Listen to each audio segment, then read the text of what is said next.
Hey guys, welcome back to a brand new video. So in this video, we will discuss the updated UK spouse visa requirements for the year 2023. The UK spouse visa has some very strict requirements and the applicants need to meet all of the requirements. So all the requirements must be met in order to get a visa approval.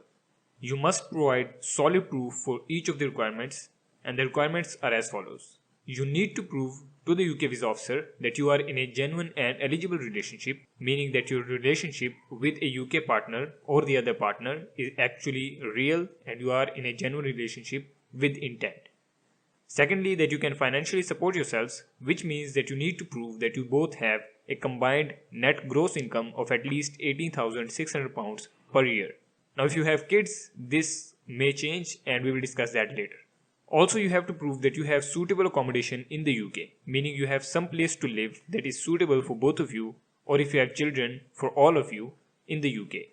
And lastly, you must meet the English language requirements, which is the A1 level for the first visa. This one also changes and we will discuss it later. So as you can see, the requirements are not that difficult to reach. However, proving them with solid and undeniable proof is the hard part. We will discuss all of these requirements in detail now. First up, the relationship requirements. You need to prove that you are in a civil partnership or marriage that is legally recognized in the UK, meaning a partnership that is legally authorized and recognized in the UK. Or you have been living together in a relationship for at least 2 years. So you either show a civil partnership or a marriage, or else you show that you've been living together for at least 2 years in a relationship. And all of this must be proven with very solid proof. If you show that you've been in a relationship, you must show your plans to get married or to get a civil partnership in the UK within 6 months of arrival. Meaning, if you are planning to get here through a spouse visa, you must show them solid proof that you plan to get married here or to get a civil partnership within 6 months once you get to the UK. All of this is to make sure that you are in a genuine relationship, because the UKVI just wants to be sure that you are in a real relationship and you do plan on taking their relationship further in the UK. The UKVI is constantly looking out for sham relationships, which are fake relationships basically, where the applicants claim that they're in a genuine relationship when actually they're not. They just made a deal and when they get to the UK, they get separated and go their own ways. That is totally unacceptable. So now let's talk about the financial requirements. As I said previously, you need to show a minimum combined gross income of at least £18,600 per year minimum. This is for just a couple. If you have kids, for children, you must show an additional £3,800 per year for the first child. Meaning if you have one kid, you must add £3,800 per year to your income. And for any other children after the first child, you must show an additional £2,400 per year per child. So for example, if you have 2 more kids, so in total you have 3 kids, for the first kid you will have to show an additional £3,800, and for the other 2 kids you will have to show £2,400 per kid. And one important thing to keep in mind is that only the sources of income that you list on the visa application will be considered. So make sure to list all of your major sources of income or any sources of income that you want to include in the visa application process, so that the UKVI can clearly look at where your income is coming from. The major sources will include income from your employment or self-employment and pensions, etc. Other than that, maternity allowances or benefits that you're receiving from your country or any other savings or other income sources. You must list everything in the application process and be very clear with it from the get-go. Now there are exemptions from the financial requirement. Exemptions from this requirement are available and only if the sponsor receives income from the following resources. So if the sponsor living in the UK is receiving income from one of these sources, there may be an exemption.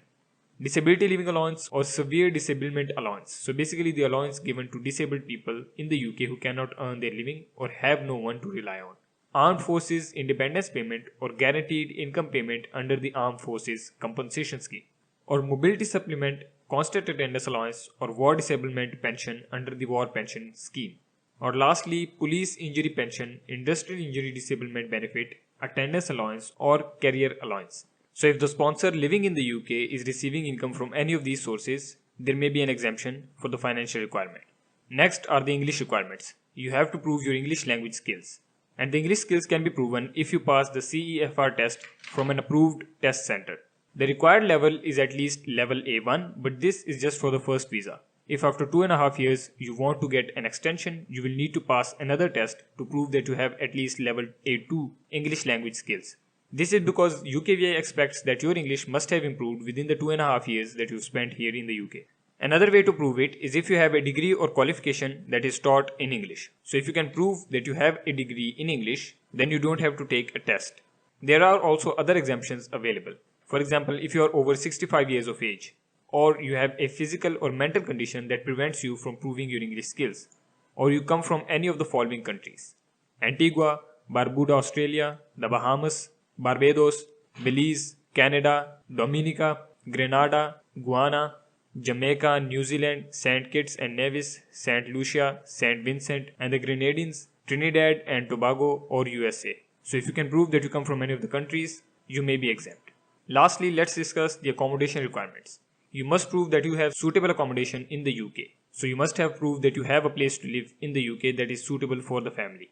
You must also prove that it is owned or occupied exclusively by the applicant and their family. So you must prove that you're not sharing the house with another family and you're living there exclusively. You must also prove that the accommodation has sufficient living space for you or your kids. And lastly, the accommodation must meet any public health requirements. If you can meet all of these requirements and prove them with solid proof, your visa application should be approved. Now that's it for this video. If you have any questions, make sure to leave a comment down below and I'll try my best to answer you. If you enjoyed the video, make sure to give it a like and subscribe for more. That's it for this video. Thanks for watching.